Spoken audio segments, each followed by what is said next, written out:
Get out of my house. I stared in disbelief at the eviction notice. Across the kitchen, my own brother leaned against the counter I had built, smirking. Technically, it's my house now, Mike. Your signature's on the deed, remember? Carter twirled his car keys, the gesture casual as if we were discussing the weather, not my impending homelessness. I'd poured everything into this place, rebuilding it from a dilapidated shell into both my home and thriving workshop. Now my brother stood before me, ready to take it all with a single piece of paper that I had foolishly signed. We had an agreement, I growled, my voice barely controlled. You promised to transfer it back once the creditors backed off. You swore on Dad's grave. Carter's smile never wavered. Things change. But hey, I'm giving you 30 days, generous, considering the circumstances. The betrayal burned white-hot in my chest. This wasn't some stranger, some faceless bank.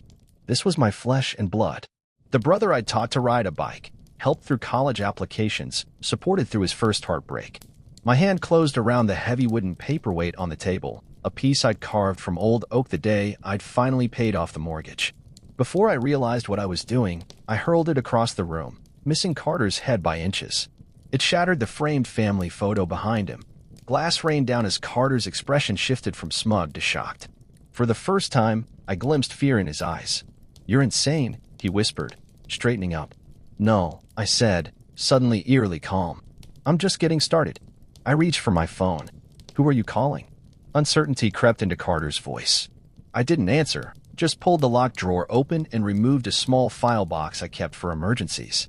Carter's eyes fixed on it, his confidence visibly faltering. What's in there, Mike? The doorbell rang, its cheerful tone a jarring counterpoint to the tension. Through the frosted glass, I could make out our mother's familiar silhouette, her Sunday dress unmistakable. Carter's smile returned. I called Mom to help reason with you. She agrees this is for the best. That's when I knew. This wasn't just betrayal, this was a conspiracy. My entire family had turned against me. 3 months earlier, you wouldn't have found better brothers than Carter and me. You sure about this? My attorney, Jim Peters, pushed the property transfer documents across his desk toward me. Temporary transfers can get complicated. I scratched at my 3-day stubble, fighting back my hesitation. Wells Fargo is threatening to freeze all my accounts, Jim. If they do that, I'll lose everything, the house, the workshop, all of it. I glanced down at the papers again. Carter's clean. No debt, perfect credit. It's just until I settle with these suppliers. And you trust him? Jim's eyes met mine with the intensity of someone who'd seen families destroy each other over less. I laughed, the sound carefree in a way that would haunt me later. With my life. He's my brother. I've been running Thompson Custom Furniture for nearly a decade out of the converted garage on my property. The business had been steady, profitable, until I took on a contract for a hotel chain that was too good to pass up. I fronted the materials cost, delivered the furniture, and then the chain declared bankruptcy before paying me. $300,000 of high-end wooden supplies, gone. Their creditors came after them. Mine came after me. Carter had been the one to suggest the solution. Just temporarily transfer the house to me, he'd said one night over beers on my back patio. They can't take what you don't technically own. Once it blows over, we transfer it back. It seemed so simple, so logical. My little brother, the accountant, always had been the smarter one with finances. I signed the papers with a flourish, relief washing over me as I handed the pen back to Jim. I'll file these today, Jim said, but his expression remained troubled. 90 days is the standard recommended period for something like this. After that, we should transfer it back, even if your situation isn't fully resolved. I nodded, not really listening, already thinking about how to rebuild my business once the creditor storm passed. Thanks, Jim. Send me the bill. I stood to leave, but he caught my arm. Mike, he said quietly, get something in writing from your brother. Just as insurance. I pulled away, offended on Carter's behalf. We don't work that way. We're family. Family. The word that would become both wound and weapon. My phone buzzed again, the fourth call from my supplier in Kentucky. I silenced it without looking, focusing instead on the oak dining table taking shape under my hands. Woodworking had always been my refuge, the place where problems dissolved into sawdust and possibility. Hiding from reality in the shop again? Carter's voice startled me. He stood in the doorway of my workshop, dressed in the khakis and button-down that were his weekend uniform. Not hiding, I said, running sandpaper along the table's edge. Working. Some of us still have to do that on Saturdays. He chuckled, stepping inside to examine my progress. Nice piece. Commission? Hopefully. Couple in Scottsdale looking for something special for their anniversary. I blew sawdust from the surface, revealing the grain I'd spent hours selecting. What brings you by? Thought you had a golf thing today. Cancelled. He picked up a wood carving tool, turning it in his hands. Actually, I wanted to talk to you about the house. My hand stilled. What about it? It's been almost 60 days. He set the tool down carefully. Jim called yesterday to discuss transferring the title back to you. Relief flooded through me. The supplier negotiations were going better than expected, and the main creditor had agreed to a payment plan. That's great timing. I was going to call him Monday. Carter didn't respond immediately, his eyes drifting around the workshop I'd built from nothing. The thing is, he finally said, I'm not sure that's the smartest move right now. What do you mean? You're still technically in debt, Mike. If we transfer it back too soon, you could lose everything when one of these creditors gets impatient. I put down my sandpaper, giving him my full attention. Jim thinks it's safe, and honestly, I'm not comfortable having my biggest asset in someone else's name, even yours, for too long. Something shifted in Carter's expression, so subtle I almost missed it. Of course, I get that. Let me talk to my financial advisor, make sure the timing is right. We don't want to rush and make a mistake. It's not really up to your advisor, I said, a new tension creeping into my voice. It's my house. Technically, he replied with a small smile. Not anymore. The silence that followed hung heavy with something I couldn't quite identify. But for the first time since we were kids, I felt an uncomfortable prickle of uncertainty about my brother's intentions. Next week, I said firmly. We'll meet with Jim next week and get this done. Sure, Carter nodded, backing toward the door. Next week. Let me know when. As he left, I noticed he'd taken a small hand-carved box from my shelf, a piece I'd made for Dad years ago. Before I could call him back about it, he was gone. Next week never came. Carter stopped answering my calls. When I drove to his condo, the concierge informed me he'd gone to Cancun for a much-needed vacation. When I tried to schedule the transfer myself, Jim delivered the news that legally, I couldn't force it. Carter would need to agree. By the 85-day mark, panic had replaced confusion. I left messages daily, each more urgent than the last. I finally reached him on day 88. Hey, Mike, he answered casually, as if he hadn't been avoiding me for weeks. Sorry, been swamped. What's up? The forced normalcy in his voice sent alarm bells ringing. What's up? The house transfer, Carter. We need to get it done now. Jim says we're running out of time. Yeah, about that. I could hear street noise in the background. I've been thinking it over. This arrangement is actually working out pretty well. Working out well? It was never meant to be an arrangement. It was temporary. Was it? His voice turned cool. Because I've been looking at the documents, and there's nothing in there about temporary. It's a straight property transfer. My blood went cold. You know damn well why we did this. It was to protect the house from creditors temporarily. That's your version. His tone was dismissive. Look, I've put a lot of thought into this. That property is worth what, $850,000 now? And you're operating a business there that should be in a commercial space. It's not being utilized to its full potential. It's my home, I said, each word deliberate. And my livelihood. It's an investment, he countered. And frankly, I think I can do better with it than you are. The truth crashed down on me with stunning clarity. You never intended to give it back. The silence told me everything. I'm giving you 30 days notice to vacate, he said finally, all pretense gone. I'll be serving you official papers tomorrow. You can take your personal belongings and equipment, but the property needs to be clear by June 15th. Carter, It's business, Mike. Nothing personal. He hung up, leaving me standing in the kitchen I'd renovated myself, surrounded by walls I'd painted, floors I'd laid with my own hands. All of it stolen by my own brother with nothing more than my signature and his calculated patience. You knew about this? I shouted as my mother stepped into the house, her face a mask of practiced sympathy that didn't reach her eyes. Lower your voice, Michael. She set her purse on the counter, surveying the kitchen with the critical eye I'd grown up under. Carter told me weeks ago about his plans for this place. It makes sense, financially. Makes sense? I couldn't believe what I was hearing. He stole my house. He's investing in real estate, she corrected, as if I were a child who didn't understand basic concepts. This property has been underutilized for years. Carter's going to subdivide the lot, build 3 modern homes. The profit potential is tremendous. The betrayal expanded, engulfing her too. And what about me? Your older son? The one who's losing everything? She sighed, arranging her face into an expression of motherly concern that I now recognized as completely artificial. You've always been so dramatic, Michael. Carter is offering you 15% of the development profits. That's more than fair considering you put yourself in this position with that risky hotel contract.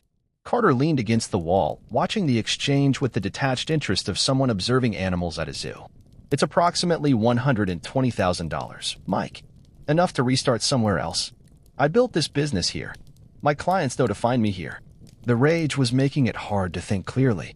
And 15%? This is my house. Was Carter corrected, glancing at his watch. The movers will be here tomorrow. I've arranged for a storage unit for anything you can't take immediately. My mother nodded approvingly, always thinking ahead. That's why Carter's so successful. The pride in her voice when she spoke about him had always been notably absent when she spoke about me. I looked between them, these people who shared my blood but apparently nothing else. Why? I asked, the word containing all the hurt and confusion of a lifetime. Why would you do this to me? My mother's expression hardened. You've always had everything handed to you, Michael. The larger bedroom growing up. Dad's attention. His tools. His praise. Old resentments surfaced in her voice. Carter had to work twice as hard for half the recognition. So this is what? Revenge? Balancing the cosmic scales. It's correcting an imbalance, she said, as if it were the most reasonable thing in the world. Carter has a vision for this property that you lack. He'll make something truly valuable here. And you get a cut, I said, the pieces falling into place. He's promised you something too, hasn't he? The slight flush on her cheeks confirmed it. Jesus Christ. I ran my hands through my hair, pacing the kitchen that would soon no longer be mine. My own family. Carter checked his phone, seemingly bored with the conversation. The sheriff can be here in 20 minutes if this gets out of hand. Just saying. The threat hung in the air between us. Get out, I said quietly. Both of you get out of my house. You have your papers served. You have your 30 days. Just get out. My mother looked like she might argue, but Carter placed a hand on her arm. Let's go, Mom. Mike needs time to process. As they walked to the door, Carter paused. Oh, and Mike, don't damage anything on your way out. That would be criminal destruction of property. His smile never reached his eyes. My property. The door closed behind them, leaving me alone in the home that had just been legally stolen from me, with the business I'd built from scratch now hanging by a thread.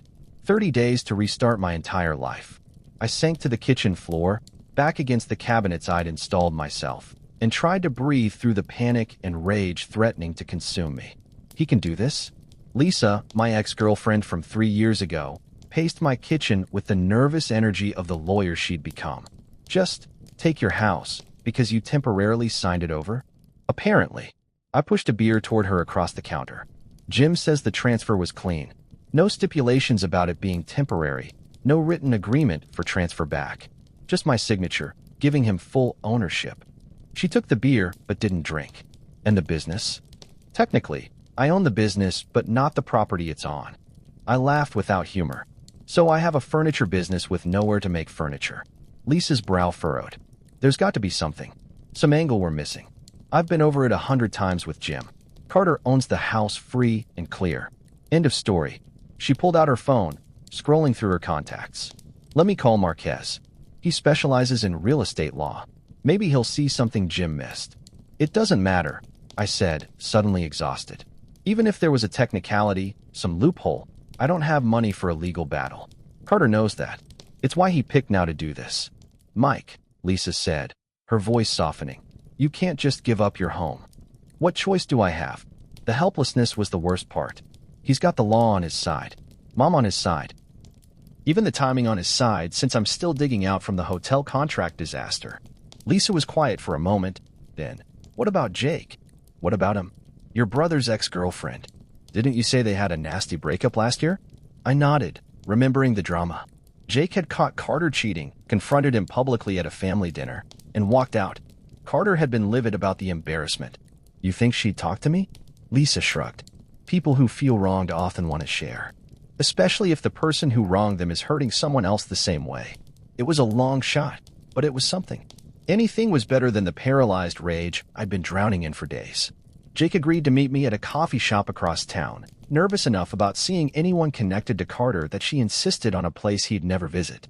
She looked different than I remembered, more confident, her previously long hair now cut into a sharp bob that suited her. "I wasn't sure I'd hear from you," she said as I slid into the booth across from her. "Figured you'd take his side like everyone else in your family." "Not everyone," I replied, the bitterness evident in my voice. She studied me for a moment. "He screwed you over too, huh?" I gave her the abbreviated version, the temporary transfer, the betrayal, the eviction notice. With each detail, her expression grew darker. "Classic Carter," she finally said. "He did similar things to 2 of his exes before me. Takes what he wants, discards people when they're no longer useful. I need to find a way to fight this, Jake. I've got less than 3 weeks now before I lose everything." She twisted her coffee cup, thinking. "I might have something," she said slowly. "But you're not going to like it. I'm desperate here. Try me." Carter made me sign an NDA after we broke up. Said he'd sue me for defamation if I talked about the cheating, especially to his business connections. How does that help me? Because, she continued, he was meticulous about documentation. Insisted everything be in writing, especially promises. Made me write out and sign a statement that I wouldn't discuss our relationship with anyone. A faint hope stirred. "You think he might have done the same with me? Had me sign something about the house transfer being temporary?" She shook her head. "Not exactly. But Carter keeps records of everything. Literally everything. It was one of his compulsions I used to tease him about. He had a locked file box in his condo with all his insurance policies, as he called them."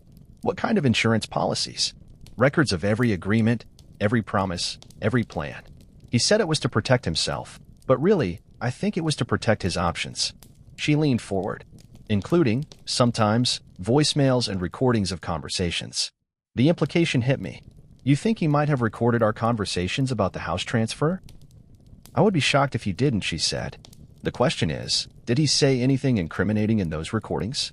I thought back to our conversations, trying to remember specific words. "He definitely promised to transfer it back. Repeatedly. Said it was just temporary, just to keep the creditors away until I got back on my feet. If you could get those recordings." "They'd be in his condo," I said, the impossibility of it crashing down. "I can't exactly break in." Jake's smile was slow and slightly vengeful. "No, but I still have a key." My eyebrows shot up. "He never asked for it back?" "I think he forgot I had it. After I caught him with his coworker, things exploded so quickly. He was more concerned with damage control than key retrieval." She paused. "I've never used it. Never wanted to see him again. But for this." She trailed off. "Jake, I can't ask you to." "You're not asking. I'm offering." Her eyes hardened. "Carter destroyed 3 months of my life. Cost me a job opportunity because I was too emotionally wrecked to interview well. Made me question my worth, my judgment." She reached into her purse and placed a key on the table between us. "I'd like to see him face consequences for once." I stared at the key, the ethical implications warring with my desperation. This is breaking and entering. Not if I go. I was never formally removed from his lease since we broke up during the current term. Technically, I'm still a resident until August. It was rationalizing, and we both knew it. But the alternative was losing everything I'd built. "His building has security cameras," I said, still hesitating. "In the lobby and hallways, yes. But if I'm on the lease, I have every right to be there." She pushed the key closer to me. "I'm not saying it's not risky. I'm saying it might be your only shot." I picked up the key, its weight far heavier than its size would suggest. "Let me think about it." But we both knew what my decision would be. Carter's luxury condo building gleamed in the afternoon sun, its glass and steel facade projecting exactly the image of success he cultivated so carefully. Jake and I sat in my truck across the street, watching residents come and go. "You're sure he's not home?" I asked for the 3rd time. "Positive.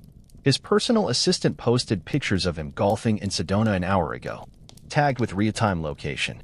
She scrolled through Instagram on her phone. "They're having dinner at some fancy resort after. He won't be back until late." My palms were sweating. "And you're sure about the lease?" I called yesterday pretending I needed to confirm something for a rental application. "I'm still listed." She turned to face me. "But Mike, if you're having second thoughts." "I'm not," I said quickly. I've never done anything like this. We're not stealing anything.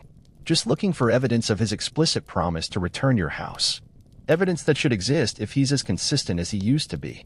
I nodded, trying to believe it was that simple. "Okay, let's go." We crossed the street casually, Jake leading the way with the confidence of someone who belonged. She waved at the concierge as we entered, calling him by name. "Hi, Raphael. Just grabbing some things I left behind." The older man smiled in recognition. "Good to see you, Ms. Winters. Mr. Thompson isn't in, but I can call up if you—" "No need," she said smoothly. "I know my way around, and I won't be long." We took the elevator to the 12th floor, my heart pounding harder with each floor we ascended. The hallway was empty when we stepped out. "This way," Jake whispered, but there was no one to hear us. At his door, she hesitated only briefly before inserting the key. It turned smoothly, and we were inside. Carter's condo was exactly as I expected. Minimalist, expensive, impersonal. Everything in shades of gray and black, like a showroom rather than a home. Jake moved with purpose toward a home office off the main living area. The file box was always in his desk, she said, crossing to a sleek black desk in the corner. Bottom drawer, locked. The drawer was indeed locked, but Jake was prepared. She pulled a small tool from her purse and had it open in seconds. "Benefits of dating a controlling neat freak," she explained at my surprised look. "You learn how to access things they try to keep from you." Inside the drawer was a metal lockbox, also secured. Jake tried several small keys from her keyring before one clicked. "He always used the same keys for everything," she murmured, lifting the lid. The box was meticulously organized with labeled folders. Jake began flipping through them. Business ventures, tax documents, personal leverage. What the hell? She pulled out the latter, opening it to reveal pages of printed emails and transcripts. These are conversations he's had with people, including screenshots of text where they've said things he could use against them. "Jesus," I breathed. "He really does keep receipts." "Here," Jake said suddenly, pulling out a folder labeled Property Acquisitions. "This has to be it." Inside were documents related to various properties Carter had invested in, including, my heart jumped, a section labeled Thompson Residence. I took the pages with shaking hands, scanning rapidly. There were copies of the transfer documents I'd signed, property assessments, and my breath caught, a typed transcript of our conversation from that first night on my back patio. "I'm not comfortable making this permanent, Carter. You know that." "See, of course not. It's just temporary, until the creditors back off." And then we transfer it right back?" "See, absolutely. Once this blows over, it's yours again, brother. I promise.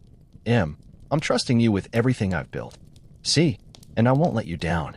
90 days, max. Just long enough to get them off your back." My eyes stung as I read the words.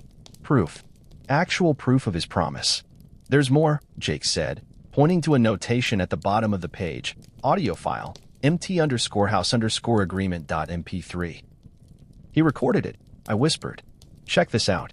Jake had been looking through a leather planner on the desk.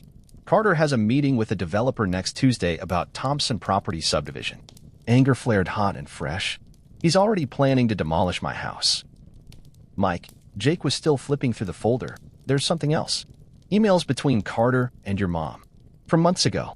I took the printouts, scanning quickly. My blood turned to ice as I read. From Elena Thompson, athompson58@gmail.com.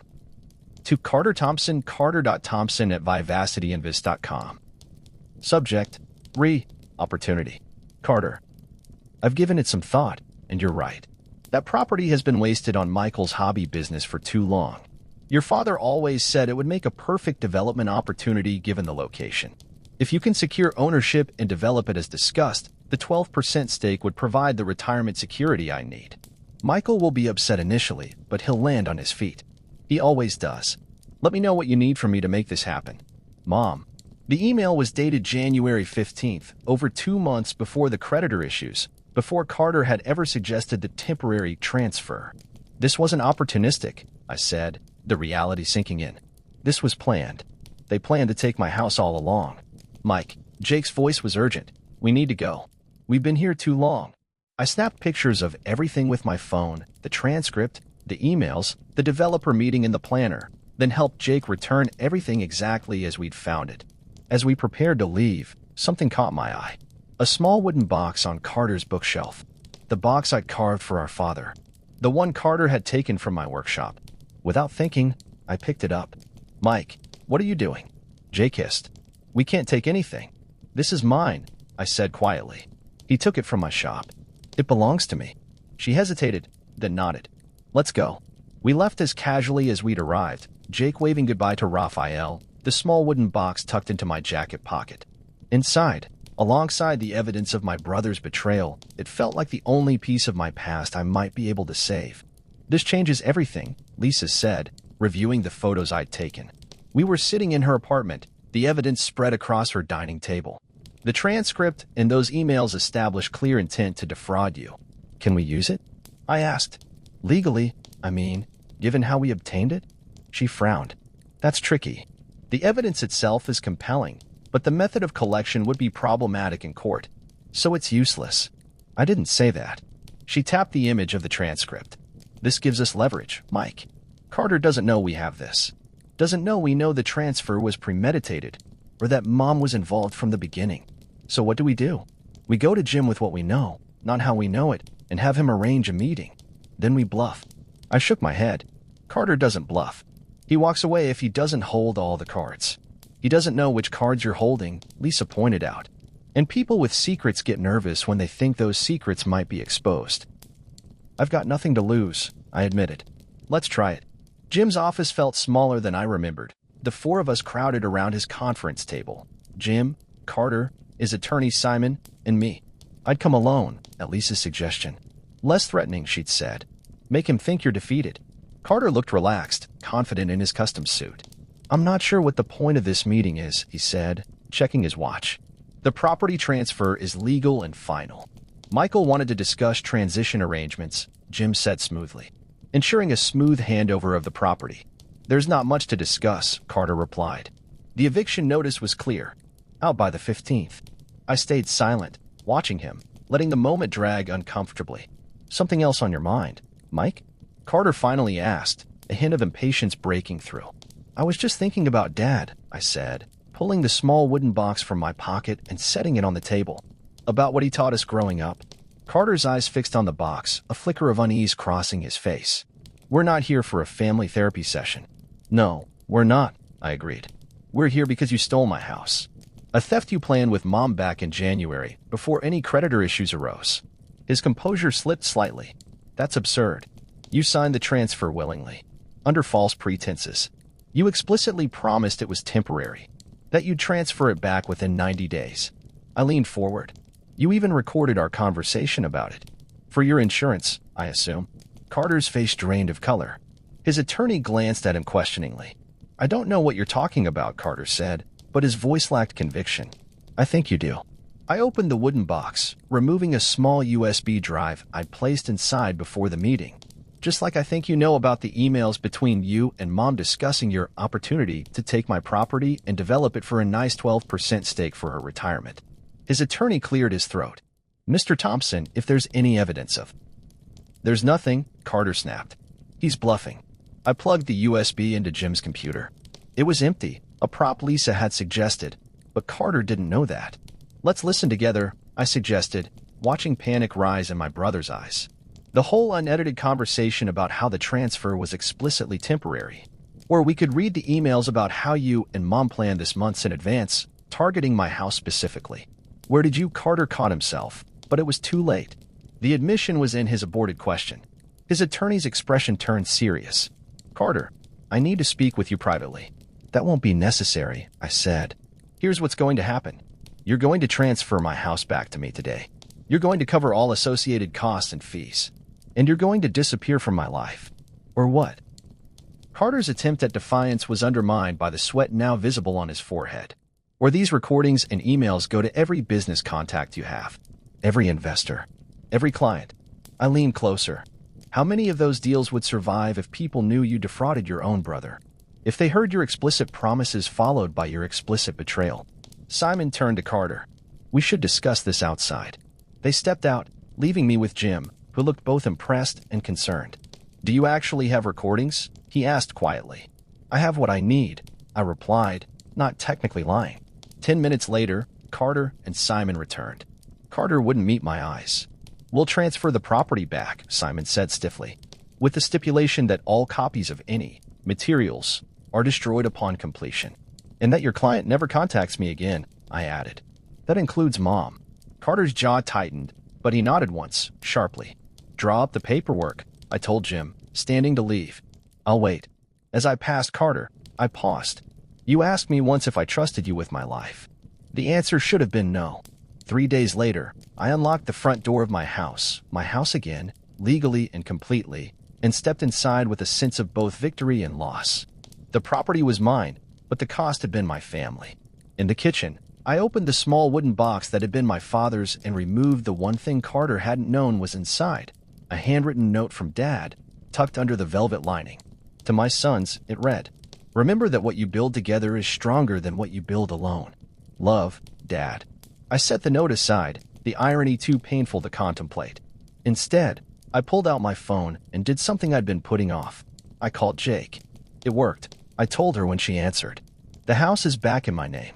"That's fantastic, Mike." He just gave in. He didn't have a choice. The evidence was too damning, even if we couldn't use it in court. "I'm happy for you," she said, and I could hear the smile in her voice. "Truly, I owe you," I said. "Without your help, I'd be homeless right now. You don't owe me anything." It felt good to finally see him face consequences. I hesitated. "Then, let me at least buy you dinner. As a thank you." The pause before she answered made me wonder if I'd overstepped. "I'd like that," she finally said, "but not as a thank you. Just as dinner." Something warm unfurled in my chest. Even better. As I hung up, I looked around the kitchen I'd almost lost, the home I'd almost had stolen by my own blood. The betrayal would leave scars that might never fully heal. But in its wake, I'd found unexpected allies, rediscovered old connections, and perhaps even planted seeds for something new. My family wasn't who I'd thought it was. But maybe family isn't always about blood. Sometimes it's about who stands beside you when everyone else has left. I placed the wooden box on the counter and began planning the next piece of furniture I would build. Something new, something that wasn't shadowed by the past. Something that looked toward whatever future I might create from the wreckage of betrayal. What would you have done in my position? Would you have fought to expose your family's betrayal, or walked away to preserve what little relationship remained?